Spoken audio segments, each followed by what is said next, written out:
Solo दोस्तों, स्वागत है आपका अपने इस यूट्यूब चैनल बायो वाला पर।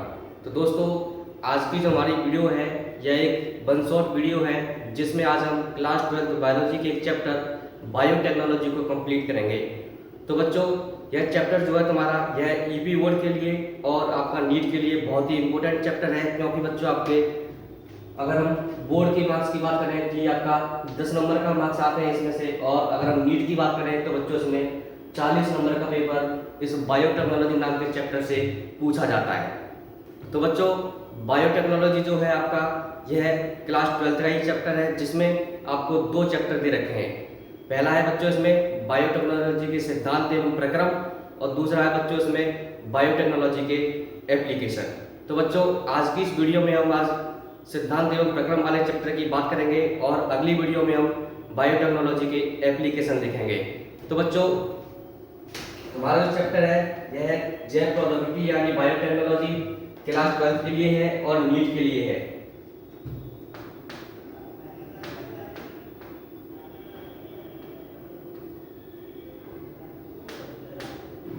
तो चलिए बच्चों, शुरू करते हैं। तो बच्चों, सबसे पहले हम बात करेंगे कि बायोटेक्नोलॉजी होती क्या है।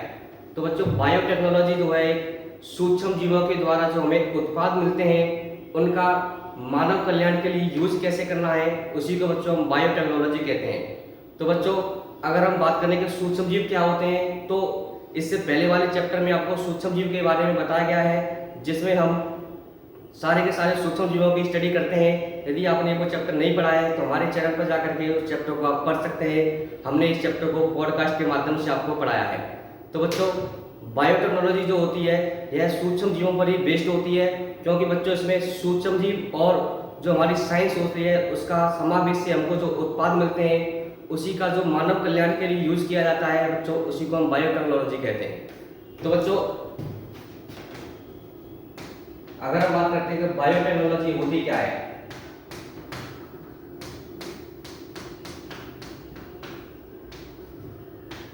बायोटेक्नोलॉजी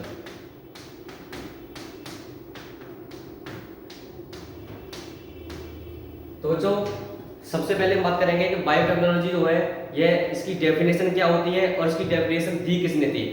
तो इसकी डेफिनेशन दी थी बच्चों आपकी EFB नाम की संस्था थी, जिसकी फुल फॉर्म होती है बच्चों European federation of biotechnology. European federation of biotechnology ये एक संस्था थी बच्चों। इस संस्था ने जो है बायोटेक्नोलॉजी की डेफिनेशन को दिया था। अब हम समझेंगे बच्चों कि बायोटेक्नोलॉजी की डेफिनेशन होती क्या है।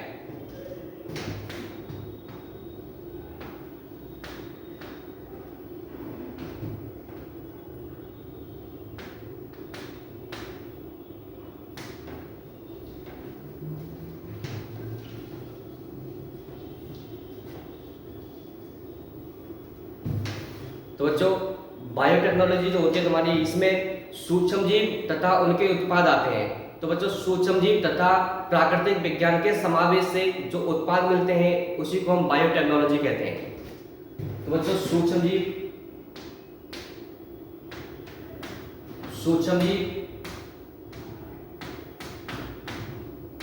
तथा प्राकृतिक विज्ञान के समावेश से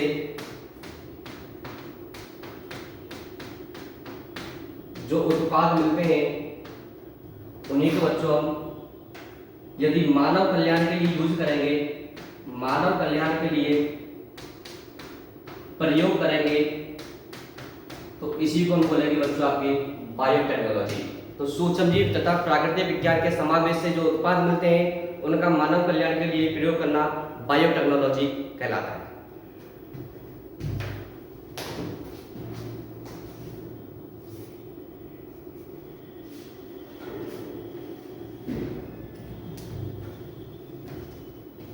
चलिए बच्चे, तो आगे हम बात करेंगे हम कि बायोटेक्नोलॉजी जो होती है इसका यूज क्या होता है और हम बायोटेक्नोलॉजी को कहां कहां पर यूज करते हैं। बायोटेक्नोलॉजी के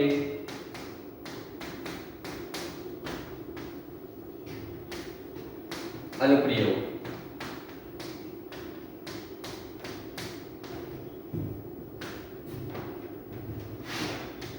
इसका बच्चों आपका पहला अनुप्रयोग है कि इसको हम यदि परख नली में शिशु का निर्माण करते हैं तो हम बायोटेक्नोलॉजी का यूज कर सकते हैं। परख नली में शिशु का निर्माण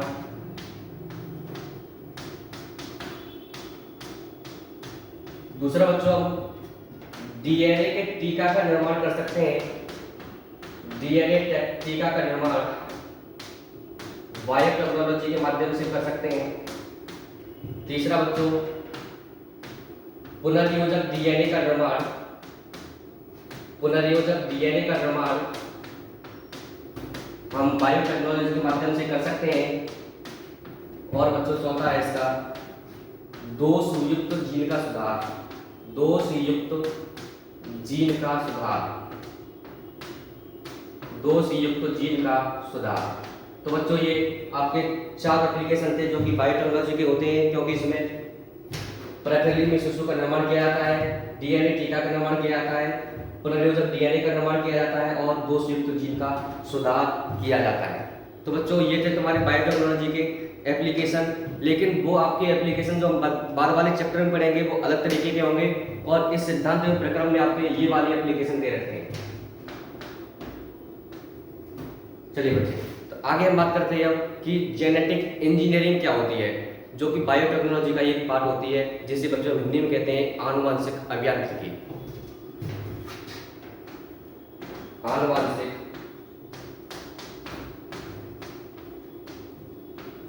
अभियांत्रिकी।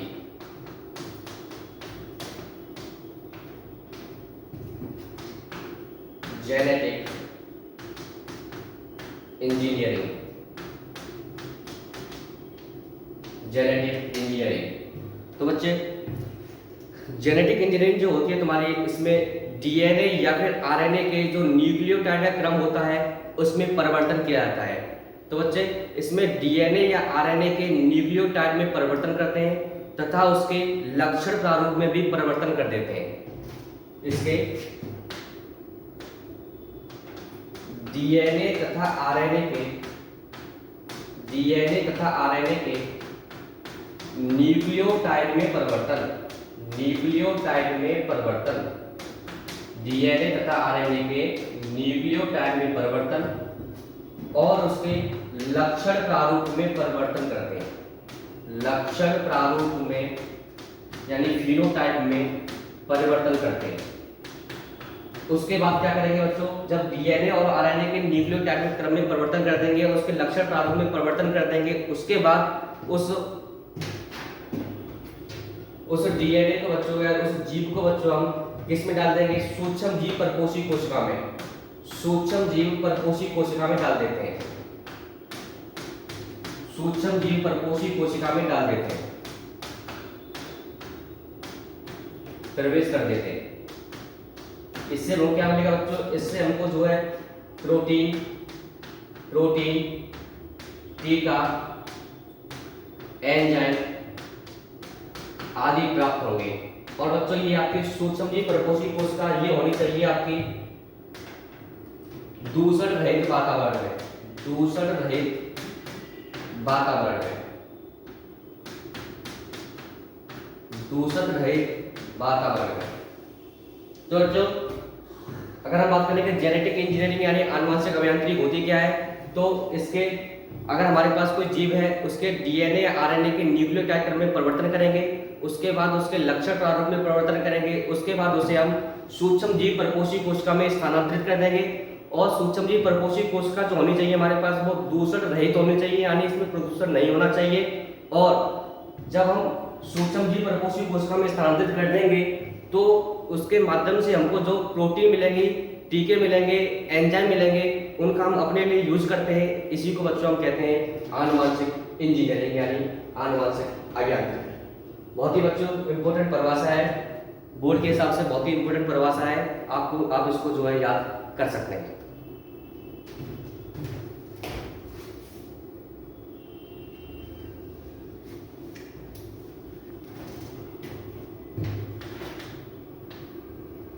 चलिए बच्चों, आगे हम बात करते हैं अब कि जीन क्लोनिंग क्या होती है। यानी gene cloning, gene cloning, gene cloning क्या होती है। तो बच्चों, जीन क्लोनिंग होती है आपकी एक जीन की एक से अधिक कॉपीज का निर्माण करना, या एक जीन की एक से अधिक प्रतिलिपि का निर्माण करना, जीन क्लोनिंग कहलाती है। जीन की कॉपी का निर्माण करना, कॉपी का निर्माण करना बच्चों जीन क्लोनिंग कहलाती है। जीन की कॉपी का निर्माण करना बच्चों जीन क्लोनिंग कहलाती है। ऐसा करते क्यों है बच्चों? क्योंकि अगर हम जीन की कॉपी का निर्माण कर लेंगे, इसका मतलब क्या है? इसका मतलब है कि हम जीन की एक से अधिक संख्या को बढ़ा लेंगे, और संख्या को बढ़ाने के बाद क्या होगा कि जीन से हमको जो है अधिक मात्रा में प्रोटीन मिल सकती है। तो बच्चों, अधिक प्रोटीन के निर्माण के लिए, अधिक प्रोटीन के निर्माण के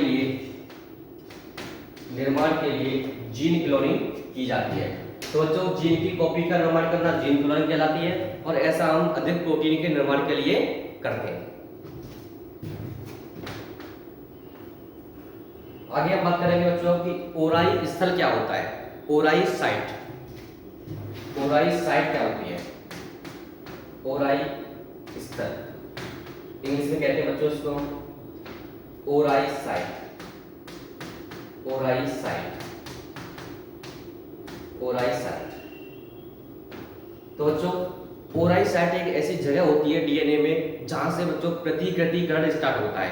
प्रतिकृतिकरण का मतलब होता है बच्चों एक डीएनए से अधिक डीएनए का निर्माण करना। तो बच्चों, जब एक से एक डीएनए से अधिक डीएनए बनते हैं, यानी डीएनए प्रतिकृतिकरण होता है, इंग्लिश में कहते हैं बच्चों इसे हम डीएनए रेप्लिकेशन। तो जब डीएनए रेप्लिकेशन होता है, तो जो जिस स्थान से डीएनए रेप्लिकेशन स्टार्ट होता है तुम्हारा, उसी स्थान को हम कहते हैं बच्चों ओराई स्थल या ओराई साइट। तो क्या होता है बच्चों, ये प्रतिकृतिकरण के लिए, प्रतिकृतिकरण के लिए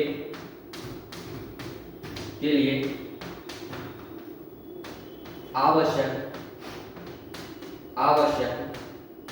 स्थान, प्रतिकृतिकरण के लिए बच्चों आपका आवश्यक स्थान जो होता है, जगह जो होती है, उसी को हम बच्चों कहते हैं ओराई साइट। और कोई भी डीएनए अगर उसके पास ओराई साइट नहीं है, अगर कोई भी डीएनए जिसके पास ओराई साइट नहीं है, वो प्रतिकृतिकरण नहीं कर सकता। इसलिए अगर हमको डीएनए का रेप्लिकेशन कराना है या फिर डीएनए का प्रतिकृतिकरण कराना है, तो हमारे पास यानी उस डीएनए के पास ओराई स्थल होना बहुत ही जरूरी है। तो बच्चों, ये होती है आपकी ओराई साइट, यानी प्रतिकृतिकरण के लिए जो आवश्यक स्थान होता है, उसी को हम बच्चों कहते हैं ओराई साइट। अब हम बात करेंगे बच्चों कि प्रथम पुनर्योजक डीएनए का निर्माण कैसे हुआ था। बहुत ही इंपॉर्टेंट है बच्चों कि आपका प्रथम पुनर्योजक डीएनए जो था वो कैसे निर्मित किया था, किन वैज्ञानिकों ने किया था, और उसमें किस किस चीज का प्रयोग किया गया था।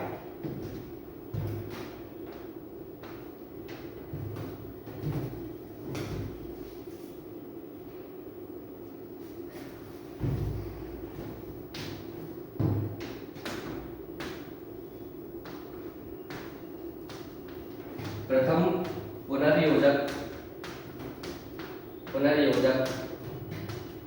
डीएनए का निर्माण, प्रथम पुनर्योजक डीएनए का निर्माण, यानी फर्स्ट रिकॉम्बिनेंट डीएनए जो आपका कैसे बना था, समझेंगे बच्चों से।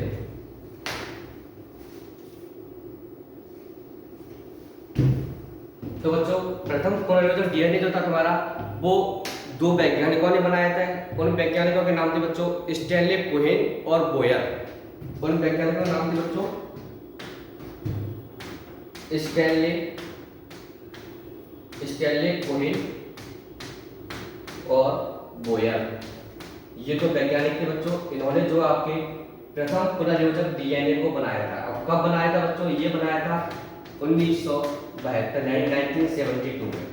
तो बच्चों, प्रथम पुनर्योजक डीएनए जो था तुम्हारा, वो 1972 में बना था, और दो वैज्ञानिक थे स्टैनली कोहेन और बोयर।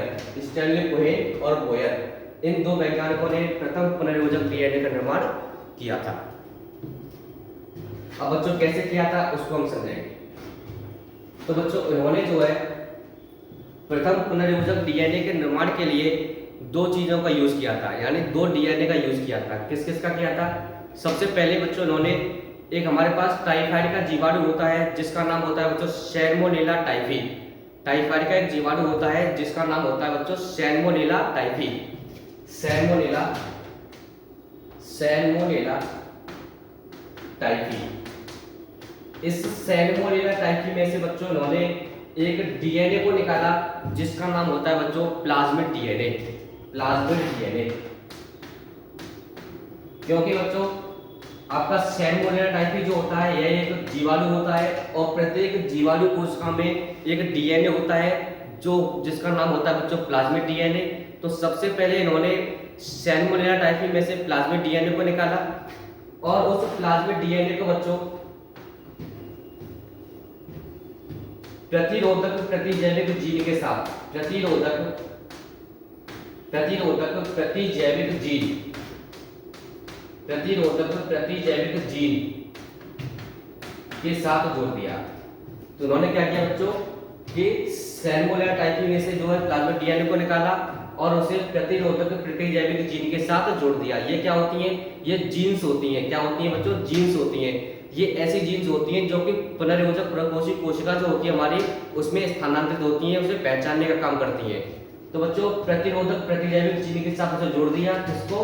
प्लाज्मिड डीएनए को। इन दोनों को आपस में जोड़ने के बाद उन्होंने बच्चों प्रथम पुनर्योजक डीएनए का निर्माण कर लिया। प्रथम पुनर्योजक डीएनए का निर्माण कर लिया। तो किसने किया था? आपका स्टैनली कोहेन और बोयर ने किया था। कब किया था? 1972 में किया था। कैसे किया था? सैल्मोनेला टाइफी नाम का जो जीवाणु होता है उसमें से प्लाज्मिड डीएनए को निकाला और उसको प्रतिरोधक प्रतिजैविक जीन के साथ जोड़ा, जिसके कारण बच्चों आपका प्रथम पुनर्योजक डीएनए का निर्माण हो गया। तो बच्चों अगर क्वेश्चन आए कि प्रथम पुनर्योजक डीएनए का निर्माण किस तरीके से होता है, तो आपको बच्चों इस परिभाषा को लिख देना है कि सबसे पहले प्रथम पुनर्योजक डीएनए का निर्माण स्टैनली कोहेन और बोयर नामक वैज्ञानिक ने किया था, 1972 में किया था। प्लाज्मिड डीएनए को प्रतिरोधक प्रतिजैविक जीन के साथ जोड़कर किया था। तो बच्चों ये था हमारा प्रथम पुनर्योजक डीएनए का निर्माण।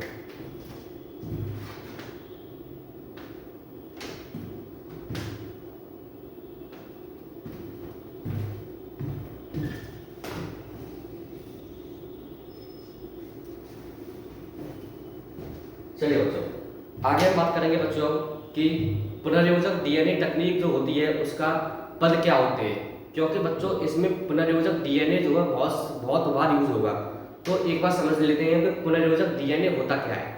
तो बच्चों पुनर्योजक डीएनए एक ऐसा डीएनए होता है जिसको हम दो डीएनए को जोड़ करके बनाते हैं। उसमें बच्चों दो डीएनए में एक होता है हमारे पास वाहक डीएनए और एक होता है हमारे पास जिसका हमको पुनर्योजक डीएनए बनाना है। तो जिसका हमारे लिए पुनर्योजक डीएनए बनाना है उसको लेंगे और उसको किसी अन्य डीएनए के साथ, जिसको हम कहते हैं बच्चों वाहक डीएनए यानी वेक्टर डीएनए, उसके साथ जोड़ेंगे और उसको दोनों को जब जोड़ेंगे हम तो बनता है बच्चों आपका पुनर्योजक डीएनए। और वाहक डीएनए जो होता है हमारा उसके पास ओराई स्तर होना जरूरी है। ये भी कंडीशन होती है बच्चों वाहक डीएनए की। तो वाहक डीएनए को और जिसका हमको क्लोन करना है या फिर जिसका हमें पुनर्योजक डीएनए बनाना है उसको लेंगे, उन दोनों डीएनए को आपस में जोड़ देंगे, तो जिससे बनता है बच्चों आपका पुनर्योजक डीएनए। अब हम समझेंगे बच्चों कि पुनर्योजक डीएनए तकनीक जो होती है उसके पद क्या क्या होते हैं। ये भी बच्चों बहुत इंपॉर्टेंट है आपके और बहुत ही काम आएगा। तो बच्चों हम समझेंगे कि पुनर्योजक डीएनए तकनीक, पुनर्योजक डीएनए तकनीक के पद, पुनर्योजक डीएनए तकनीक के पद। तो बच्चों पुनर्योजक डीएनए तकनीक जो होती है इसके हम चार पदों में डिवाइड करते हैं इसको। पहला पद होता है बच्चों इसका कि पुनर्योजक डीएनए जो होता है उस सबसे पहले टारगेट जीन या डीएनए हमारे पास जिस भी डीएनए को हमारे लिए पुनर्योजक बनाना है उसको हम कहते हैं टारगेट जीन या डीएनए। तो टारगेट जीन या डीएनए को लेंगे, उसको पृथक कर लेंगे। कहां से पृथक कर लेंगे? किसी भी जीव से। तो सबसे पहले क्या होगा बच्चों?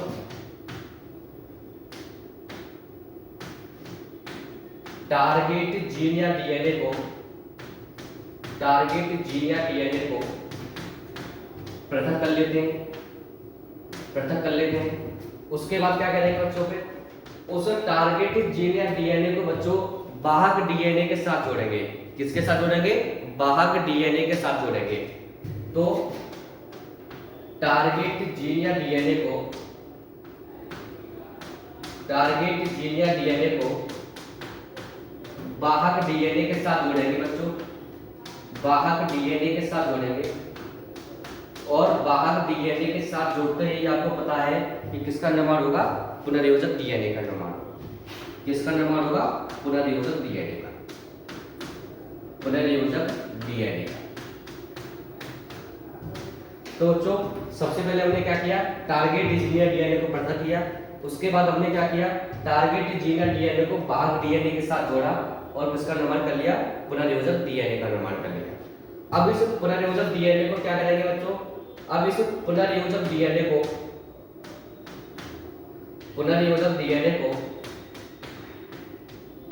स्थानांतरित कर देंगे बच्चों सूक्ष्म जीव परपोषी कोशिका में।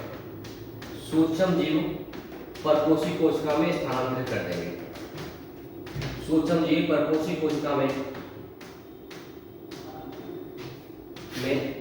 स्थानांतरित कर देते हैं, स्थानांतरित कर देते हैं। तो बच्चों सबसे पहले हम पुनर्योजक डीएनए का निर्माण करेंगे, उसके बाद उसे सूक्ष्म जीव परपोषी कोशिका में स्थानांतरित कर देंगे। ये बच्चों अभी हमने पढ़ा था, क्योंकि जब हमने देखा था कि आपका जेनेटिक इंजीनियरिंग क्या थी, उसमें भी यही होता है सब कुछ। तो पुनर्योजक डीएनए निर्माण जो होता है आपका जेनेटिक इंजीनियरिंग में भी होता है और पुनर्योजक डीएनए तकनीक में भी होता है, ठीक है? तो कंफ्यूज मत होना। तो पुनर्योजक डीएनए जो होता है जो आपका, उसको हम सूक्ष्म जीव परपोषी कोशिका में स्थानांतरित कर देंगे। उसके बाद हमको क्या मिलेगा? फिर एंजाइम मिलेंगी, प्रोटीन मिलेगी,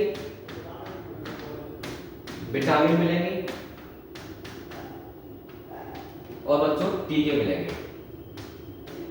उसके बाद बच्चों को एंजाइम, प्रोटीन, विटामिन और टीके प्राप्त हो जाएंगे। तो बच्चों हमारा जो उद्देश्य है वो है आपका पुनर्योजक डीएनए का निर्माण करके हमको एंजाइम, प्रोटीन, टीके आदि प्राप्त करने हैं। किसकी सहायता से? हमें बायोटेक्नोलॉजी की सहायता से। तो बच्चों बायोटेक्नोलॉजी की सहायता से अगर हमको ये सारी चीजें प्राप्त करनी है तो हमको सबसे पहले पुनर्योजक डीएनए बनाना पड़ेगा, जो कि हमने आपको समझाया है कैसे बनता है। और उस पुनर्योजक डीएनए को सूक्ष्म जीव परपोषी कोशिका में डालना पड़ेगा और उस सूक्ष्म जीव परपोषी कोशिका से हमको जो है एंजाइम, प्रोटीन, विटामिन आदि प्राप्त होते हैं। तो ये होता है जो आपका कि पुनर्योजक डीएनए तकनीक के पद कैसे कैसे होते हैं। अब हम बात करेंगे बच्चों आपका रेस्ट्रिक्शन एंजाइम यानी प्रतिबंधन एंजाइम के बारे में। बहुत ही इंपॉर्टेंट टॉपिक है, बोर्ड के हिसाब से बहुत ही ज़्यादा इंपॉर्टेंट है और आपको जो है इस टॉपिक को याद करके जाना है कि प्रतिबंधन एंजाइम या फिर रेस्ट्रिक्शन एंजाइम क्या होता है।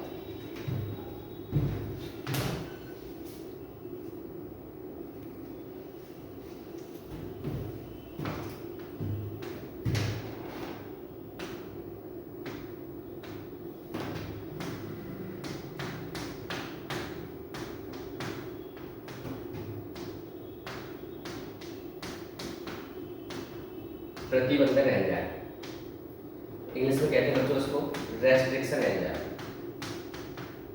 Restriction enzyme. तो जो प्रतिबंधन एंजाइम या रेस्ट्रिक्शन एंजाइम होती क्या है? तो सबसे पहले समझाएंगे बच्चों कि रेस्ट्रिक्शन एंजाइम या प्रतिबंधन एंजाइम जो थी तुम्हारी, ये किस वैज्ञानिक ने खोजी थी और किस में खोजी थी। तो बच्चों ये आपकी रेस्ट्रिक्शन एंजाइम 3 वैज्ञानिकों ने खोजी थी। उन 3 वैज्ञानिकों का नाम था, पहले का नाम था बच्चों आर्बर, दूसरे का था स्मिथ और तीसरे का था नेथेंस। कब खोजी थी? ये खोजी थी बच्चों आपकी 1963 में। तो ये खोजी गई थी तुम्हारी बच्चों 1963 में। 3 वैज्ञानिक थे इसमें, कौन कौन से थे? आर्बर, स्मिथ और नेथेंस। आर्बर, स्मिथ और नेथेंस, ये 3 वैज्ञानिक थे। इन 3 वैज्ञानिकों ने बच्चों आपकी रेस्ट्रिक्शन एंजाइम खोजी थी। किसमें खोजी थी? जीवाणु में। किसमें खोजी थी बच्चों? जीवाणु में। जीवाणु में। तो बच्चों जीवाणु में आपकी इन 3 वैज्ञानिकों ने रेस्ट्रिक्शन एंजाइम खोजी थी। मेनली बच्चों इन 3 वैज्ञानिकों ने क्या था कि इन 3 वैज्ञानिकों ने एक जीवाणु लिया, उस जीवाणु में से बच्चों उन्होंने 2 प्रकार की एंजाइम खोजी। कौन कौन सी एंजाइम? एक एंजाइम ऐसी खोजी जो कि डीएनए को विशेष स्थानों पर काटती थी और दूसरी एंजाइम ऐसी खोजी जो कि डीएनए पर बच्चों मिथाइल समूह जोड़ती थी। तो पहली एंजाइम ऐसी थी बच्चों जो डीएनए को काटती थी, दूसरी ऐसी थी जो डीएनए पर मिथाइल समूह जोड़ती थी। तो जो डीएनए को काटने वाली एंजाइम थी बच्चों, उसको हमने बोला या उन वैज्ञानिकों ने बोला रेस्ट्रिक्शन एंजाइम। कौन सी एंजाइम बच्चों? Restriction enzyme. तो जो काटने वाली एंजाइम थी वो आपकी रेस्ट्रिक्शन एंजाइम कहलाई गई, और जो आपकी मिथाइल समूह जोड़ने वाली एंजाइम थी उनको बच्चों हम कहते थे डीएनए मिथाइलेज एंजाइम। कौन सी एंजाइम बच्चों? DNA methylase enzyme. तो बच्चों सबसे पहले इन वैज्ञानिकों ने क्या किया था, जीवाणु से दो प्रकार की एंजाइम खोजी, दो प्रकार की एंजाइम खोजी। पहली कौन सी थी इसमें? पहली थी बच्चों आपकी कि डीएनए को विशेष स्थान पर काटती थी, विशेष स्थान पर काटती थी, डीएनए को विशेष स्थान पर काटती थी। और दूसरी कौन सी थी बच्चों आपकी? डीएनए पर मिथाइल समूह जोड़ती थी, डीएनए पर बच्चों मिथाइल समूह जोड़ती थी। तो पहली एंजाइम थी बच्चों जो डीएनए को विशेष स्थान पर काटती थी, दूसरी थी आपकी जो डीएनए पर मिथाइल समूह जोड़ती थी। और जो डीएनए को विशेष स्थान पर काटती थी उन्होंने बोला बच्चों रेस्ट्रिक्शन एंजाइम, यानी प्रतिबंधन एंजाइम, आरई, शॉर्ट में कहते हैं बच्चों इनको आरई। और जो आपको डीएनए पर मिथाइल समूह जोड़ती थी उनको बोलते हैं बच्चों डीएनए मिथाइलेज।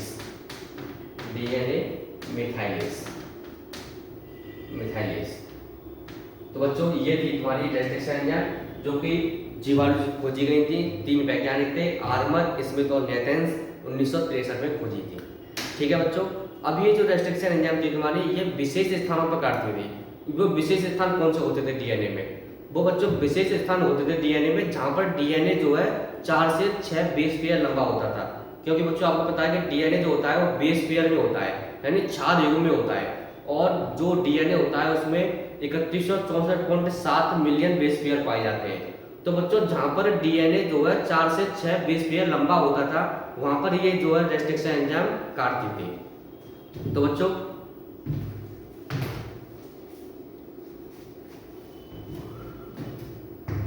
जहाँ पर डीएनए बच्चों आपका 4 से 6 बेस पेयर लंबा होता था वहाँ पर ये रेस्ट्रिक्शन एंजाइम काटते थे।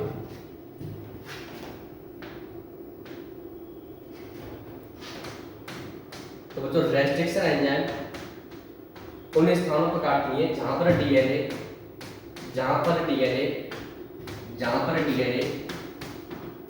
4 से 6 बेस पेयर लंबा होता है, 4 से 6 बेस पेयर लंबा होता है। और उन 4 से 6 बेस पेयर लंबा जो होता है उन स्थानों को हम कहते हैं बच्चों पैलिंड्रोमिक क्रम। कौन से क्रम बच्चों आपके? पैलिंड्रोमिक क्रम, पैलिंड्रोमिक क्रम। पैलिंड्रोमिक क्रम क्या होते हैं बच्चों? पैलिंड्रोमिक क्रम होते हैं तुम्हारे कि यदि हम उन क्रमों को अगर आगे से पढ़ें और पीछे से पढ़ें, जैसे बच्चों आपका शब्द होता है कि जहाज में बच्चों अगर हम आगे से पढ़ते हैं फिर भी जहाज आता है, पीछे से पढ़ते हैं फिर भी जहाज आता है। तो जहाँ से आगे से पढ़ने पर और पीछे से पढ़ने पर समान शब्द प्राप्त होते हैं उनको हम कहते हैं बच्चों आपका पैलिंड्रोमिक क्रम। और पैलिंड्रोमिक क्रम जो होते हैं उन स्थानों पर ही रेस्ट्रिक्शन एंजाइम काटते थे। तो जहाँ पर पैलिंड्रोमिक क्रम पाए जाते थे उन स्थानों पर ही रेस्ट्रिक्शन एंजाइम आपकी काटते थे। और उन पैलिंड्रोमिक क्रम को डीएनए में क्या बोलते थे बच्चों? ये होते थे आपके GAATTC, दूसरा होता था बच्चों आपका CTTAAG। तो GAATTC CTTAAG ये होते हैं बच्चों आपके पैलिंड्रोमिक क्रम। Very important for NEET. ये बच्चों आपकी बहुत ही इंपोर्टेंट है नीट के एग्जाम के लिए, क्योंकि बच्चों ये वाला क्वेश्चन आपका कई बार आया है कि पैलिंड्रोमिक क्रम क्या होते हैं? GAATTC CTTAAG। तो बच्चों ये होता है आपका 3 डैश से 5 डैश, ये होते हैं बच्चों आपके 5 डैश से 3 डैश। तो ये होते हैं बच्चों आपके पैलिंड्रोमिक क्रम जहाँ पर रेस्ट्रिक्शन एंजाइम काटनी है। तो रेस्ट्रिक्शन एंजाइम होती क्या है? ये जीवाणु से निकाली गई थी जो कि डीएनए को विशेष स्थानों पर काटती है जहाँ पर डीएनए 4 से 6 बेस पेयर लंबा होता है और पैलिंड्रोमिक क्रम का पालन करता है। पैलिंड्रोमिक क्रम क्या होते हैं? जिसमें हम आगे से पढ़े या पीछे से पढ़े समान आता है, उसे पैलिंड्रोमिक क्रम कहते हैं। और डीएनए में पैलिंड्रोमिक क्या क्या होते हैं, GAAPTC और CPKAAG। तो जहाँ पर बच्चों रेस्ट्रिक्शन एंजाइम आपकी काटती है। और रेस्ट्रिक्शन एंजाइम होती क्या है बच्चों, रेस्ट्रिक्शन एंजाइम आपकी जो है एक न्यूक्लिएजेज नाम का एक एंजाइम का वर्ग होता है। न्यूक्लिएजेज नाम का एंजाइम का एक वर्ग होता है, उस वर्ग में आती है आपकी रेस्ट्रिक्शन एंजाइम। ये बच्चों आपको 11th में पढ़ा जाता है बायोमोलिक्यूल्स में। तो न्यूक्लिएजेज नाम का एक वर्ग होता है एंजाइम का, क्योंकि बच्चों आपके एंजाइम के जो 6 वर्ग होते हैं, EC1, EC2, EC3, EC4, EC5 और EC6। तो आपका जो न्यूक्लिएजेज एंजाइम आता है वो आपका शायद बच्चों आपका EC नंबर 4 पर आता है। और इसी में से बच्चों आपका जो रेस्ट्रिक्शन एंजाइम है वो न्यूक्लिएजेज जो वर्ग होता है उसी के अंतर्गत आती है। और न्यूक्लिएजेज जो होता है बच्चों आपका 2 प्रकार का होता है। पहला होता है बच्चों इसमें एंडोन्यूक्लिएजेज, दूसरा होता है बच्चों इसमें एक्सोन्यूक्लिएजेज। समझते हैं एक होता है इसमें बच्चों एंडोन्यूक्लिएजेज, एक होता है बच्चों इसमें एक्सोन्यूक्लिएजेज। तो बच्चों एंडोन्यूक्लिएजेज जो होता है तुम्हारा, ये जो है डीएनए को काटता है आपका बीच में। कहाँ काटता है बच्चों, ये डीएनए को बीच में काटता है, डीएनए को बीच में काटता है,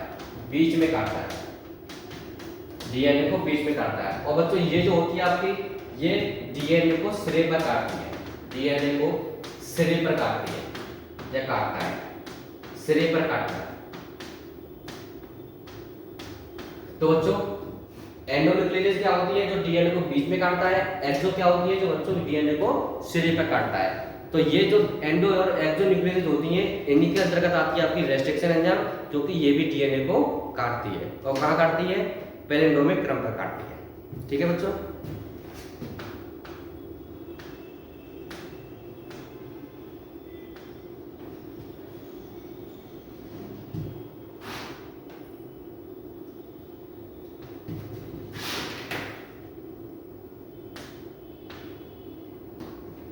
ठीक है बच्चों।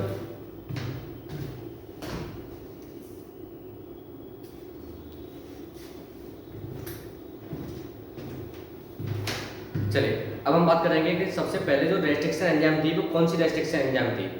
सबसे पहली जो रेस्ट्रिक्शन एंजाइम थी बच्चों वो कौन सी थी, तो सबसे पहली जो रेस्ट्रिक्शन एंजाइम थी उसका नाम था हिंद सेकंड। उसका नाम था बच्चों हिंद सेकंड। क्या थी, सबसे पहली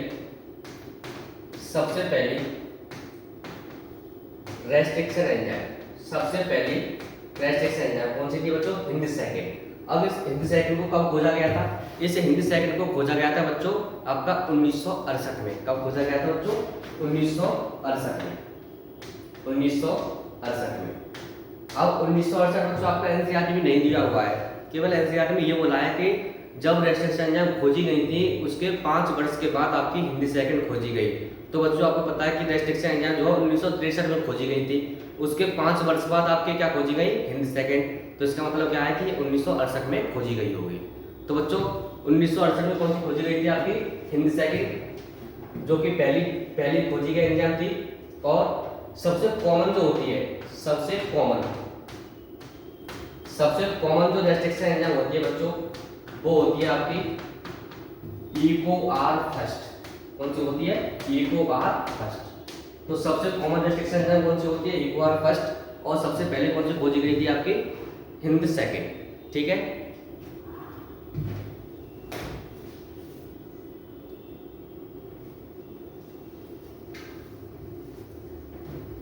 चलिए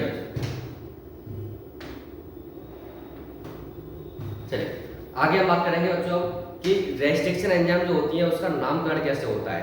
तो रेस्ट्रिक्शन एंजाइम का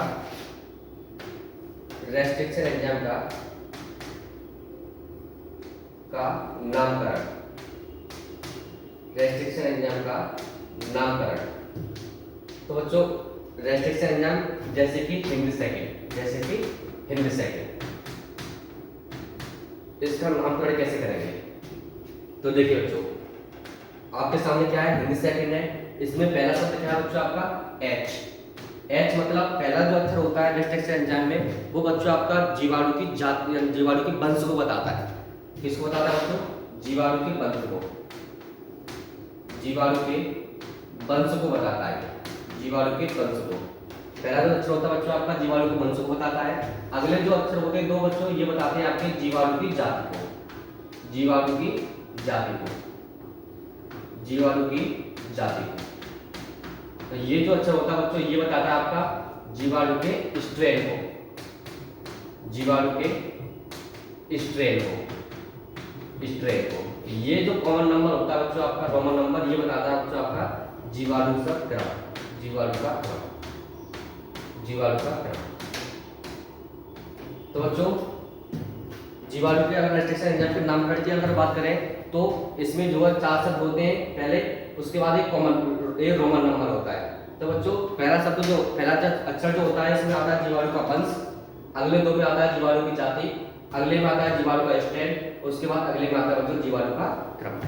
तो ये बच्चों आपका जीवाणु का यानी कह सकते हैं रेस्ट्रिक्शन एंजाइम का नामकरण होता है कि रेस्ट्रिक्शन एंजाइम को जो है कैसे कैसे नाम दिया गया था। ठीक है बच्चों, आगे हम देखेंगे बच्चों कि रेस्ट्रिक्शन जो हमारे पास रेस्ट्रिक्शन एंजाइम थी इकोआर फर्स्ट, वो इकोआर फर्स्ट जो थी बच्चों वो कहाँ कहाँ पर काटती है। तो बच्चों इकोआर फर्स्ट जो होती है आपकी वो बच्चों आपको पता है कि पैलिंड्रोमिक क्रम में काटेगी। पैलिंड्रोमिक क्रम हमारे पास क्या होता है GAA TTC और CTTAA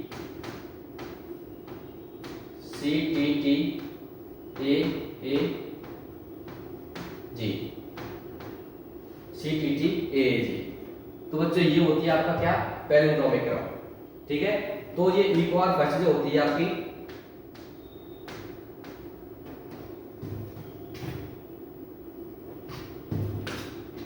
तो बच्चों ये आपकी जो इकोआर फर्स्ट होती है ये काटता है आपका G और A के मध्य, यहाँ पर काटेगा और यहाँ पर काटेगा। ठीक है, अब G और A के मध्य काटने का ही क्या रीजन है इसका? ये G और A के मध्य इसलिए काटता है बच्चों जिसके कारण बच्चों आपके चिपचिपे सिरे बनते हैं यानी स्टकी एंड बनते हैं। और स्टकी एंड अगर चिपचिपे सिरे बनेंगे तो उनको बच्चों हम डीएनए लाइगेज की सहायता से आसानी से जोड़ सकते हैं, क्योंकि बच्चों डीएनए लाइगेज एक ऐसी एंजाइम होती है जिसमें डीएनए के खंडों को जोड़ा जाता है। तो बच्चों अगर हमारा इकोआर फर्स्ट G और A के मध्य काटता है तो चिपचिपे सिरे बनते हैं और चिपचिपे सिरे जब बनेंगे तो उनको हम जो है डीएनए लाइगेज की सहायता से आसानी से जोड़ सकते हैं। इसलिए बच्चों ये आपका G और A के मध्य काटता है। ठीक है, इससे क्या होता है आपको चिपचिपे सिरे बनते हैं, चिपचिपे सिरे बनते हैं, चिपचिपे सिरे बनते हैं और उनको बच्चों आपके डीएनए लाइगेज की सहायता से, डीएनए लाइगेज की सहायता से जोड़ा जाता है, डीएनए लाइगेज की सहायता से जोड़ा जाता है। ठीक है बच्चों, तो ये आपके इकोआर फर्स्ट जो कि G और A के मध्य काटता है जिसके कारण बच्चों आपके चिपचिपे सिरे बनते हैं और डीएनए लाइगेज की सहायता से इन्हें जोड़ा जा सकता है। ठीक है, अब बच्चों एक आपके पास होता है इकोआर 5। क्या होता है इकोआर 5? ये बच्चों आपका एनसीईआरटी में तो नहीं दे रखा है, लेकिन इकोआर 5 जो होता है जो आपका वो A और T के मध्य काटता है। किसके मध्य काटता है? A और T के मध्य, यहाँ और यहाँ। अब यहाँ और यहाँ काटेगा तो बच्चों तो आपका ये स्टकी एंड नहीं बनेंगे यानी चिपचिपे सिरे नहीं बनेंगे। कैसे बनते हैं इसमें? Blunt and. कैसे बनते हैं बच्चों इसमें? ब्लंट एंड यानी नॉन चिपचिपे सिरे, जिसके कारण क्या होता है बच्चों उनको डीएनए लाइगेज की सहायता से नहीं जोड़ा जा सकता है। इसलिए इकोआर फर्स्ट जो है सबसे ज़्यादा कॉमन यूज होने वाला वो रेस्ट्रिक्शन एंजाइम है, क्योंकि ये जो है चिपचिपे सिरे बनाता है जिसके कारण डीएनए को आसानी से जोड़ा जा सकता है। क्योंकि अगर डीएनए को हम काट रहे हैं तो किसी न किसी डीएनए से उसे हम जोड़ना ही पड़ेगा। ठीक है बच्चों,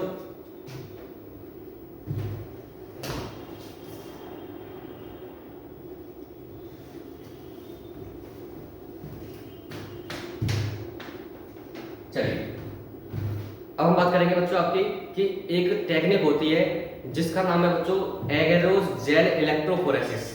क्या टेक्निक है बच्चों आपकी? Agarose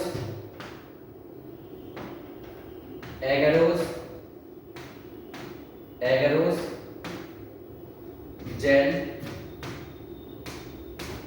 electrophoresis, agarose gel electrophoresis, agarose gel electrophoresis.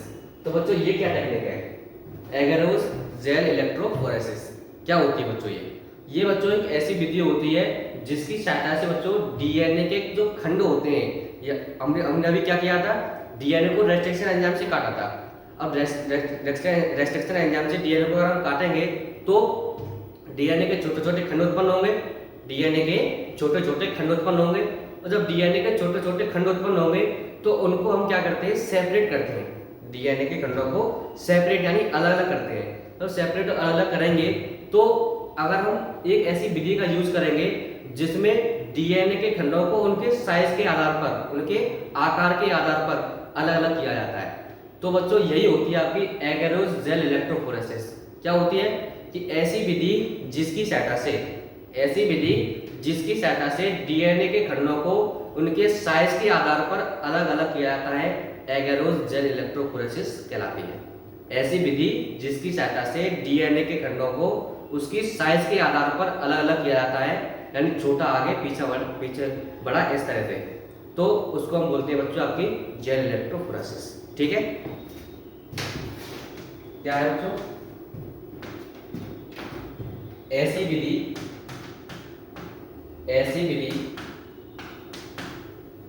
जिसकी सहायता से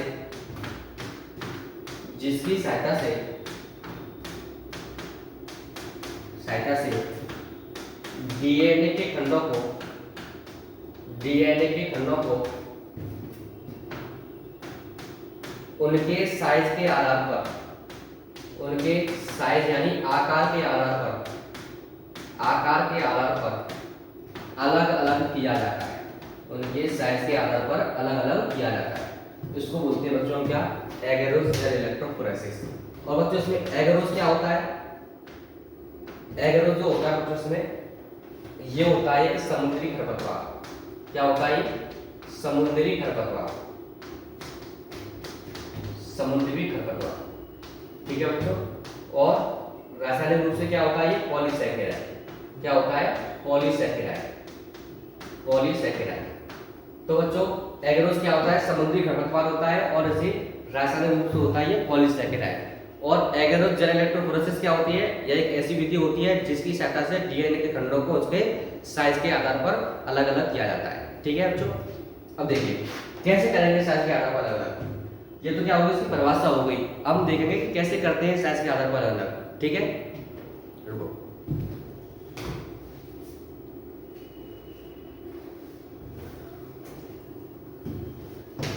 ठीक है बच्चों, अब हम देखेंगे कि जेल इलेक्ट्रोफोरेसिस जो होती है उसमें डीएनए के खंडों को साइज के आधार पर अलग कैसे करते हैं। देखिए इसमें हम क्या करेंगे,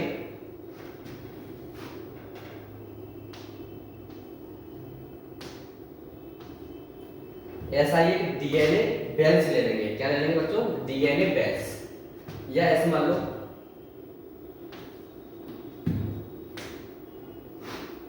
इसमें क्या है, डीएनए बेल्स।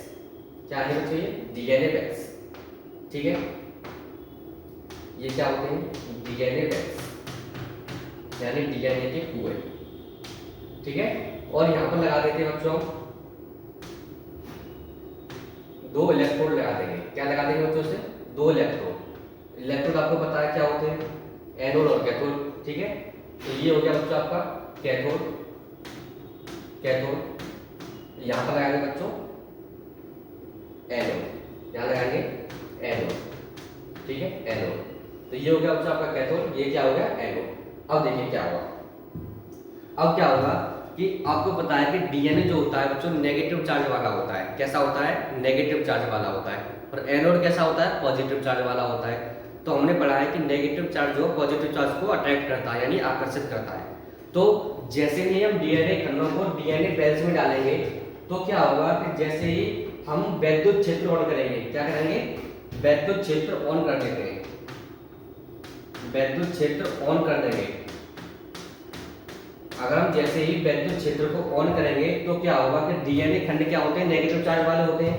कैसे होते हैं डीएनए खंड, नेगेटिव चार्ज वाले होते हैं। डीएनए कैसा होता है, नेगेटिव चार्ज वाला। और आपका एनोड कैसा होता है, एनोड होता है आपका पॉजिटिव चार्ज वाला। ठीक है। तो जैसे ही हम डीएनए खंडों को यहाँ पर डाल देंगे तो क्या होगा, जैसे ही हम विद्युत क्षेत्र को ऑन करेंगे तो ये कैथोड और एनोड क्या हो जाएंगे, सक्रिय हो जाएंगे, जिसके कारण क्या होगा, डीएनए के जो खंड हैं वो जो है एनोड की तरफ गमन प्रारंभ कर देते हैं। डीएनए के जो खंड हैं बच्चों वो एनोड की तरफ चले जाते हैं, और जिसका साइज ज्यादा होता है वो पीछे रह जाता है, और जिसका साइज कम होता है वो जो आगे भाग जाता है, क्योंकि बच्चों उसका साइज कम है, उसकी स्पीड ज्यादा होगी तो वो आगे चला जाता है, और जिसका साइज कम होता है वो पीछे रह जाता है। क्यों रह जाता है, क्योंकि डीएनए क्या होता है बच्चों, आपका नेगेटिव चार्ज वाला होता है, एनोड क्या होता है आपका पॉजिटिव चार्ज वाला होता है। तो जब एनोड पॉजिटिव चार्ज वाला होता है तो नेगेटिव चार्ज जो है पॉजिटिव चार्ज को अटैक करता है, इसलिए डीएनए के खंड जो है एनोड की तरफ चले जाते हैं, और जिसका साइज कम होता है वो सबसे आगे चला जाता है, और जिसका साइज ज़्यादा होता है वो सबसे पीछे रह जाता है। ठीक है, ये होती है आपकी साइज के आधार पर अलग करना। ठीक है, तो जिसका साइज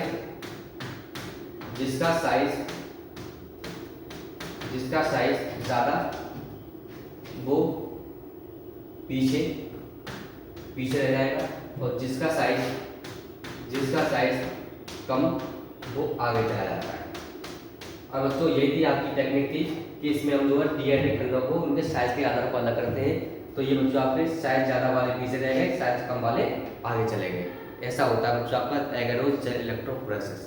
अब बच्चों हमने इनको साइज के आधार पर अलग अलग तो कर लिया, अब क्या करेंगे, अब हम इसको देखेंगे कि हमको जो है डीएनए के खंड कैसे दिखाई देंगे। तो सामान्य आंखों से हम इसको जो है नहीं देख सकते, माइक्रोस्कोप से देखते हैं, फिर भी इसको हम बच्चों जो है बिना अभिरंजित किए, बिना कलर किए नहीं दे सकते। तो कलर किसके द्वारा करते हैं, इसमें हम ऐसे बच्चों हम कलर करते हैं आपका इथिडियम ब्रोमाइड, इथिडियम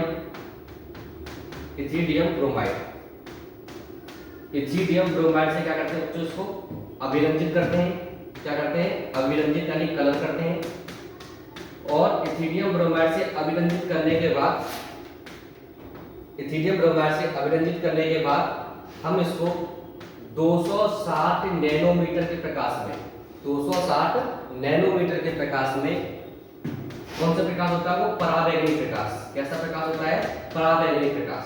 तो 260 नैनोमीटर के पराबैंगनी प्रकाश में देखते हैं इसको हम, किससे, इथिडियम ब्रोमाइड से अभिरंजित करने के बाद। तो वो कैसे दिखाई देंगे, वो हमको दिखाई देते हैं बच्चों आपके ऑरेंज बैंड के रूप में। कैसे दिखाई देते हैं, ऑरेंज बैंड, यानी ऑरेंज बैंड कैसे दिखाई देते हैं बच्चों आपको, ऑरेंज बैंड इसके रूप में हमको दिखाई देते।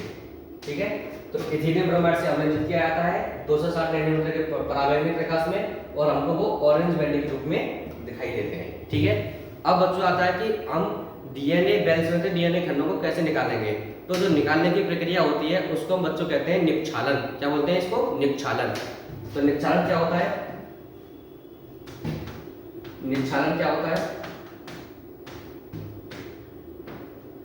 डीएनए को या डीएनए के खंडों को बाहर निकालना,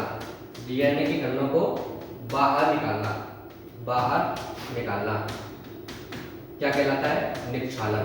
क्या कहलाता है, निक्षालन, एल्यूजन। क्या बोलते हैं इसको, एल्यूजन। ठीक है बच्चों,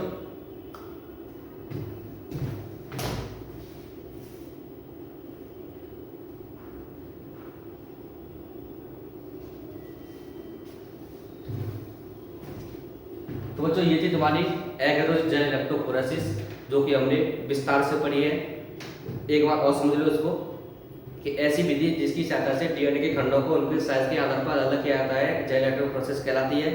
इसमें बच्चों जेल इलेक्ट्रोफोरेसिस में डीएनए के खंडों को उसके साइज के आधार पर अलग किया जाता है। एगेरोस क्या होता है, समुद्री खरपतवार होता है जो कि पॉलीसेकेराइड होता है। और बच्चों साइज के आधार पर अलग अलग करते कैसे हैं, सबसे पहले क्या करेंगे, हम डीएनए खंडों को डीएनए बेल्स में डाल देंगे। उसके बाद दो कैथोड लेंगे, एक कैथोड एक एनोड, क्योंकि डीएनए का चार्ज होता है नेगेटिव, इसलिए वो एनोड की तरफ चला जाएगा। जिसका साइज ज़्यादा होगा वो पीछे रह जाएगा, जिसका साइज कम होगा वो आगे चला जाएगा। और बच्चों उसको हम जो है इथिडियम ब्रोमाइड से अभिरंजित करेंगे, 260 नैनोमीटर के पराबैंगनी प्रकाश में देखेंगे तो हमको जो वो ऑरेंज बैंड के रूप में दिखाई देंगे। और जब हम डीएनए खंडों को डीएनए बेल्स में से बाहर निकाल लेते हैं तो उसको हम कहते हैं इल्यूजन या निक्षालन। ठीक है, ये था बच्चों आपका एगेरोस जेल इलेक्ट्रोफोरेसिस। ठीक है, अच्छे से समझ में आया होगा, उम्मीद करते हैं।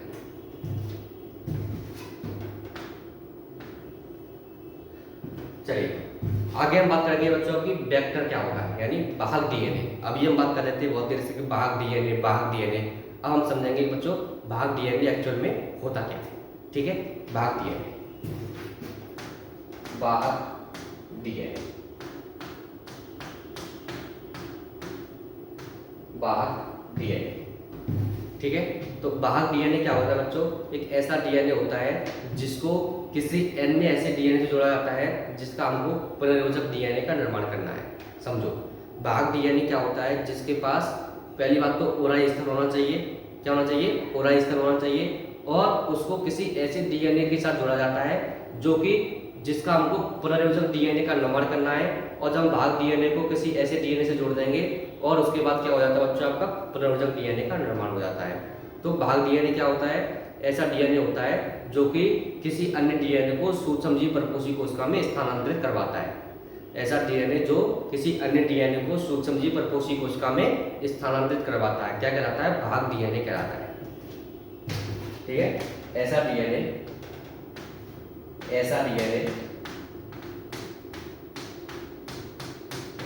जो अन्य डीएनए को सूक्ष्मजीव परपोषी कोशिका में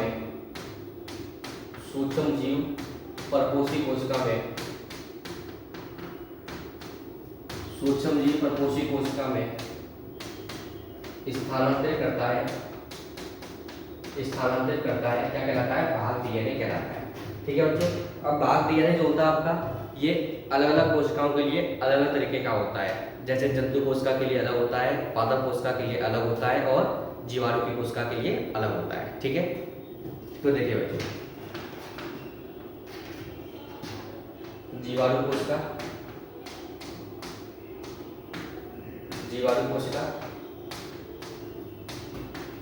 और वाहक डीएनए, जीवाणु कोशिका और वाहक डीएनए। ठीक है बच्चों, तो जीवाणु कोशिका के लिए कौन सा होता है?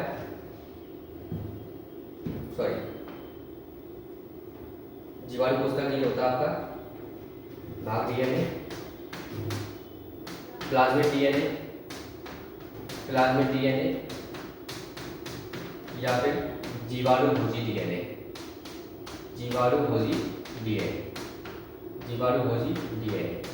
ये होते हैं बच्चों आपके किसके लिए? जीवाणु की कोशिका के लिए। ठीक है, अगर हम बात करते हैं जंतु कोशिका के लिए, तो उसके लिए होता है बच्चों वाहक डीएनए रेट्रोवायरस। कौन सा होता है?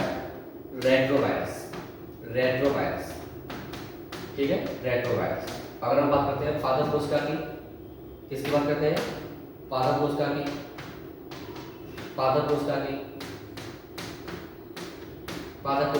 तो उसके लिए वाहक डीएनए होता है एग्रोबैक्टीरियम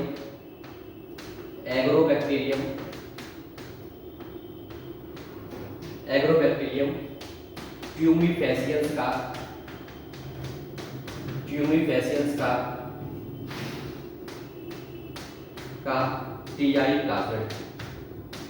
टीआई प्लाज्मिड। तो बच्चों अगर बात करते हैं जंतु कोशिका की यानी जीवाणु कोशिका की, इसके लिए होता है वाहक डीएनए प्लाज्मिड डीएनए या फिर जीवाणु भोजी डीएनए। जंतु कोशिका के लिए होता है आपका रेट्रोवायरस और पादप कोशिका के लिए होता है एग्रोबैक्टीरियम ट्यूमिफेसियंस का टीआई प्लाज्मिड। ये होते हैं बच्चों आपके वाहक डीएनए। ठीक है,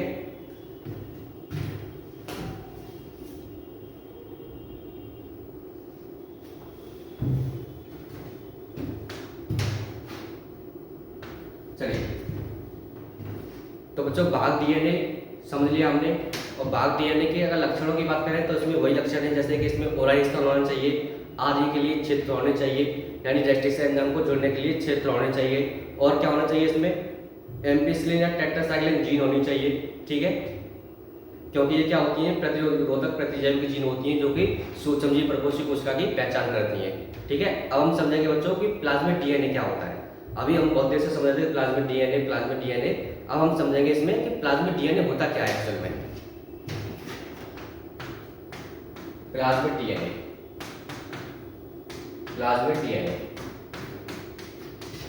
ठीक है बच्चों, तो देखिए प्लाज्मिड डीएनए क्या होता है? यह एक जीवाणु कोशिका का डीएनए होता है। किसका डीएनए होता है बच्चों? जीवाणु कोशिका का डीएनए होता है, जो कि जीवाणु के अंदर पाया जाता है। लेकिन जीवाणु के अंदर बच्चों ये अतिरिक्त डीएनए होता है। एक तो जीवाणु के अंदर अपना अलग डीएनए होता है और उसके अलावा ये अतिरिक्त डीएनए होता है। ठीक है, कैसा होता है? वृत्ताकार। कैसा होता है बच्चों? वृत्ताकार। और कैसा होता है? द्विरज्जुक। कैसा होता है? द्विरज्जुक। तो क्या बोलेंगे?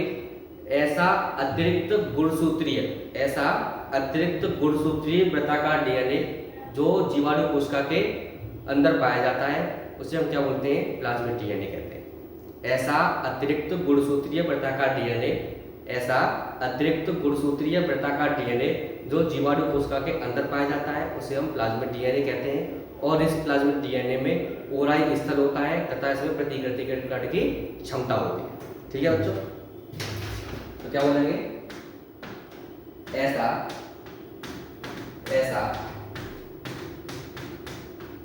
अतिरिक्त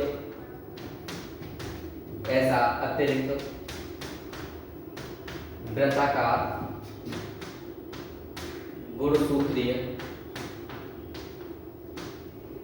द्विरज्जुक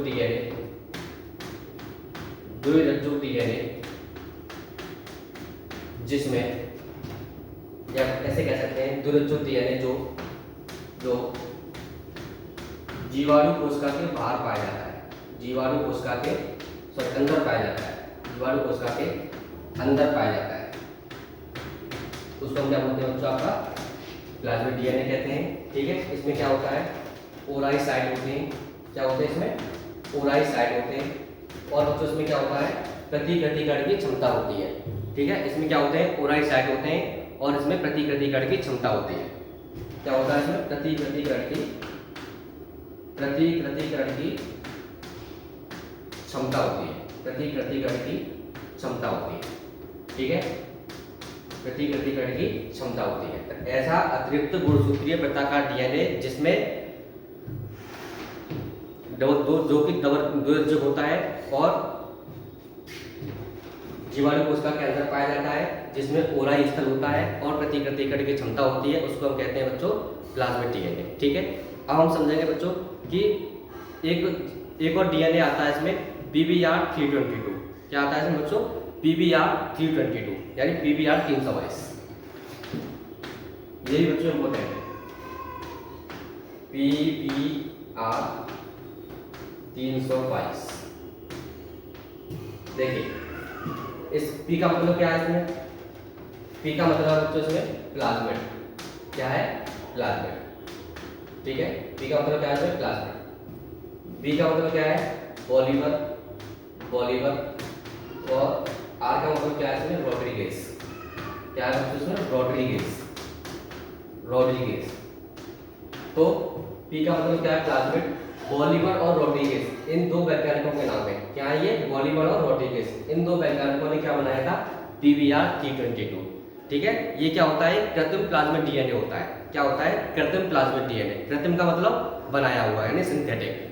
एक तो प्लाज्मिड डीएनए हमारे पास क्या था? जो जीवाणु कोशिका में था। ठीक है, और ये दो वैज्ञानिक थे PBR यानी बॉलीमर और रोड्रिगेज, इन्होंने जो है कृत्रिम रूप से प्लाज्मिड डीएनए को बनाया था। उसी को बच्चा हम बोलते हैं PBR322। क्या बोलते हैं? PBR322। तो क्या होता है ये? कृत्रिम प्लाज्मिड डीएनए। क्या होता है? कृत्रिम प्लाज्मिड डीएनए। किसने बनाया था ये? बॉलीमर और रोड्रिगेज, ये दो वैज्ञानिक थे, इन्होंने बनाया था। ठीक है, देखिए कैसा होता है। देखिए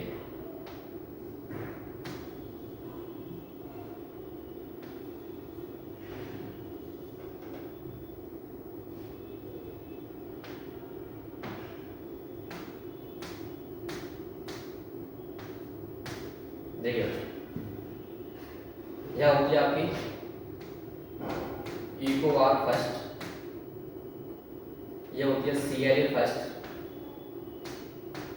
ये होती है आपकी बच्चों आपकी हिंद थर्ड। क्या होता है? हिंद थर्ड। ठीक है, हिंद थर्ड। यह होती है आपकी एम्फिसिलिन जीन, यह होती है टेट्रासाइक्लिन। यह क्या होती है बच्चों? ये होती है आपकी प्रतिरोधक प्रतिजैविक जीन, या कह सकते हैं चयनात्मक चिह्नक जीन। क्या होती है? चयनात्मक चिह्नक जीन, जो कि सूक्ष्मजीव परपोषी कोशिकाओं में क्या करती है? चयन करती है। किसका करती हैं, सूक्ष्म जीव परपोषी कोशिका का। ठीक है, तो ये क्या होती है, एम्पिसिलिन और टेट्रासाइक्लिन क्या है, चयनात्मक चिन्हक जीन होती है। ठीक है, और देखो यहाँ पर होता है आपका BAMH1, ये होता है बच्चों आपका साल फर्स्ट, यहाँ होता है बच्चों आपका PBU फर्स्ट, और यहाँ पर होता है PST फर्स्ट, यहाँ होता है ओराइसाइट, यहाँ होता है बच्चों आपका रोग, यहाँ क्या होता है, रोग, यानी रेप्लिकेशन ऑफ प्रोटीन,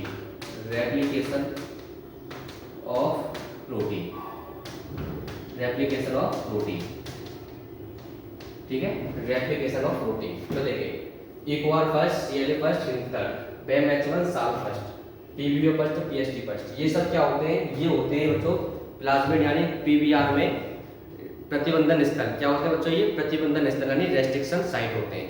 कौन कौन से, EcoR first, CLA first, third, BAMH1 Sal first, PBU first और PST फर्स्ट, ये क्या होते हैं, प्रतिबंधन स्थल होते हैं। ये क्या होता है, रेप्लिकेशन ऑफ प्रोटीन, यानी ये जो है प्रतिकृतिकरण होता है, तो उसका रेप्लिकेशन में जो प्रोटीन होता है उसका कूट लेखन करता है ये वाला क्षेत्र। ये क्या होता है बच्चों, ओराइसाइट, यहाँ से बच्चों आपका प्रतिकृतिकरण स्टार्ट होता है। ठीक है, चलिए ये हो गया बच्चों आपका PBR 322। आपको अच्छे से इसको चित्र बनाना है और अच्छे से इसको जो है इसमें से देख कर लिखना है कि ये सारे क्या होते हैं, प्रतिबंधन स्थल, ये क्या होता है रेप्लिकेशन ऑफ प्रोटीन, वो क्या होता है आपका ओराइसाइट। ठीक है, PBR का मतलब क्या होता है, प्लाज्मिड, P का मतलब प्लाज्मिड, B का मतलब पॉलीमर और R का मतलब प्रोटीनेज। ठीक है, कैसा था ये, कृत्रिम प्लाज्मिड DNA था। तो PBR के बारे में इतना ही। ठीक है,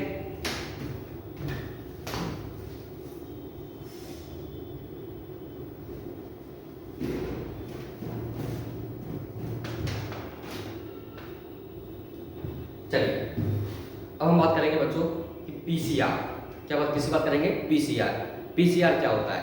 यही बच्चों एक टेक्निक होती है, क्या होती है, एक टेक्निक होती है, जिसमें क्या होता है, जिसमें बच्चों PCR एक ऐसी टेक्निक होती है जिसमें जीन की मात्रा को या DNA की मात्रा को बढ़ाया जाता है। बहुत ही इंपॉर्टेंट है ये PCR। फुल फॉर्म होती है बच्चों इसकी पॉलीमरेज चेन रिएक्शन,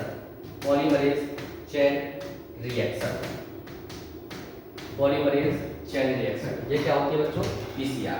ठीक है, होता क्या है, यह भी एक विधि होती है जिसकी सहायता से DNA की मात्रा को बढ़ाया जाता है।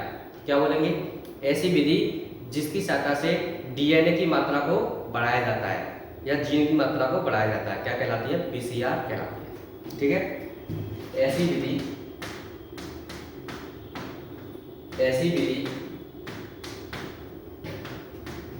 जिसकी सहायता से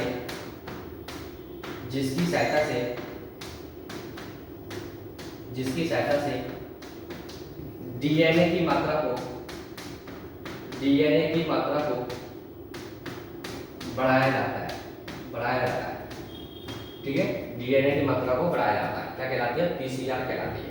ठीक है, ऐसी विधि जिसकी सहायता से DNA की मात्रा को बढ़ाया जाता है, क्या कहलाती है, PCR कहलाती है। ठीक है, देखिए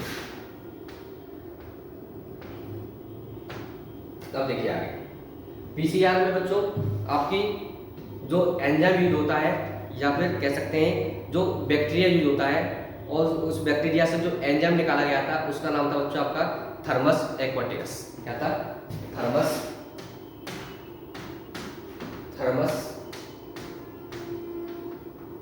एक्वाटिकस। ये क्या था बच्चों आपका, ये था आपका जीवाणु, क्या था, जीवाणु से, और इस जीवाणु से बच्चों आपकी एक एंजाइम निकाली गई थी जिसका नाम था टैग पॉलीमरेज। कौन सी थी, टैग पॉलीमरेज। और ये टैग पॉलीमरेज जो होती है आपकी, यही यूज होती है किसमें, PCR में। ठीक है, किसमें यूज होती है बच्चों, ये PCR में। इसकी विशेषता क्या है, इसकी विशेषता ये होती है कि टैग पॉलीमरेज जो होती है ये ताप स्थायी एंजाइम है। कैसी एंजाइम है, ताप स्थायी। ठीक है, कैसे एंजाइम है, ताप स्थायी का मतलब क्या है, ताप स्थायी का मतलब होता है बच्चों कि ये एंजाइम जो होती है आपकी, ये अधिक ताप को सहन कर सकती है। ठीक है, अधिक ताप को सहन कर सकती है। तो बच्चों PCR क्या होती है, ऐसी विधि जिसकी सहायता से DNA की मात्रा को बढ़ाया जाता है, PCR कहलाती है। इसमें टैक पॉलीमरेज नाम के एंजाइम का यूज किया जाता है, जो कि एक तापस्थायी एंजाइम होती है और यह थर्मस एक्वाटिकस नाम के जीवाणु से निकाली जाती है। ठीक है, अब समझते हैं बच्चों को पीसीआर के पद क्या क्या होते हैं। पीसीआर के पद, पीसीआर के पद, पीसीआर के पद। तो बच्चों पीसीआर के 3 पद होते हैं। नंबर एक विकृतीकरण, विकृतीकरण यानी डीनेचुरेशन, डीनेचुरेशन, डीनेचुरेशन। दूसरा होता है बच्चों इसमें प्राइमर एनीलिंग,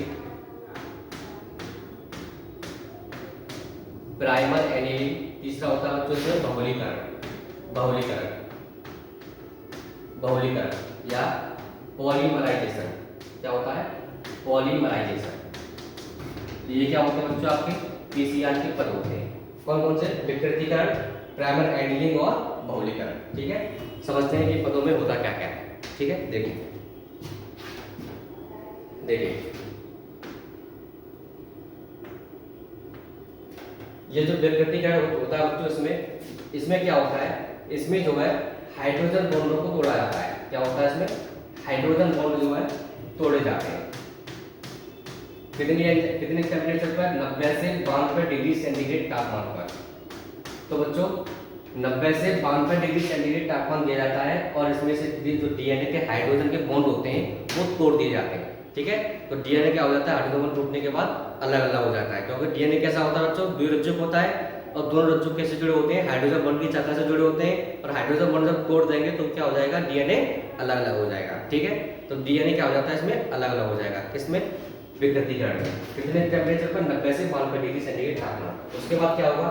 प्राइमर एनीलिंग में क्या करेंगे हम? जो है डीएनए के दोनों रज्जुकों पर क्या चढ़ाएंगे? प्राइमर चढ़ाएंगे। डीएनए के दोनों रज्जुकों पर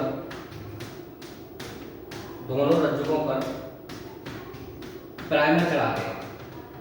क्या चढ़ाते हैं? Primer. Primer as like RNA. क्या होते हैं? Primer as like RNA. तो डीएनए क्या थे? अलग अलग हो गए थे, यानी आरएनए बन गए थे। अब उन पर क्या करेंगे? प्राइमर चढ़ा देंगे, यानी एक एक आरएनए चढ़ा देंगे, जिससे क्या होगा? वो जो अलग अलग डीएनए बन जाएंगे। ठीक है, तो डीएनए के दोनों रज्जुकों पर क्या चढ़ाते हैं? प्राइमर चढ़ाते हैं। और बहुलीकरण क्या करेंगे? मैग्नीशियम प्लस 2 की सहायता से क्या कर देंगे? बहुलीकरण। क्या कर देंगे? बहुलीकरण। ठीक है, मैग्नीशियम प्लस 2 की सहायता से क्या कर देंगे? बहुलीकरण, जिससे क्या होगा बच्चों? आपके एक डीएनए से अधिक डीएनए का निर्माण हो जाएगा, पीसीआर। ठीक है, ये करते हैं बच्चों आपका 50 से 55 डिग्री सेंटीग्रेड तापमान पर। तो ये होता है आपका जो है 72 डिग्री सेंटीग्रेड तापमान। ठीक है, तो देखिए क्या था? पीसीआर के पद, उसमें क्या था? विकृतीकरण था। डीनेचुरेशन में क्या होता है? सबसे पहले हाइड्रोजन बॉन्ड तोड़ेंगे 90 से 92 डिग्री सेंटीग्रेड टेम्परेचर पर। उसके बाद क्या करेंगे? प्राइमर एनीलिंग, यानी डीएनए के दोनों रज्जुकों को जो है प्राइमर चढ़ा देंगे। कितने टेम्परेचर पर? 50 से 55 डिग्री सेंटीग्रेड तापमान पर। उसके बाद मैग्नीशियम 2+ की सहायता से क्या कर देंगे? बहुलीकरण कर देंगे 70 से 72 डिग्री सेंटीग्रेड टेम्परेचर पर। अब हम समझेंगे बच्चों को जो पीसीआर होता है उसके यूज क्या होते हैं। पीसीआर के प्रयोग, पीसीआर के प्रयोग। नंबर 1 एचआईवी की जांच में। नंबर 2 कैंसर की जांच में। नंबर 3 डीएनए फिंगरप्रिंटिंग में, डीएनए फिंगरप्रिंटिंग में, डीएनए फिंगरप्रिंटिंग में। ठीक है बच्चों, तो 3 चीजों में यूज होता है। नंबर 1 एचआईवी की जांच में, कैंसर की जांच में और डीएनए फिंगरप्रिंटिंग में। ठीक है, ये था आपका पीसीआर। तो बच्चों आज की जो हमारी वीडियो है यहीं तक रहेगी। आगे जो आपका बच्चा है चैप्टर, ये हम अगली वीडियो में कंप्लीट करा देंगे। और यदि आपको वीडियो पसंद आई हो तो वीडियो को लाइक करें, कमेंट करें, शेयर करें तथा चैनल को सब्सक्राइब जरूर करें। धन्यवाद।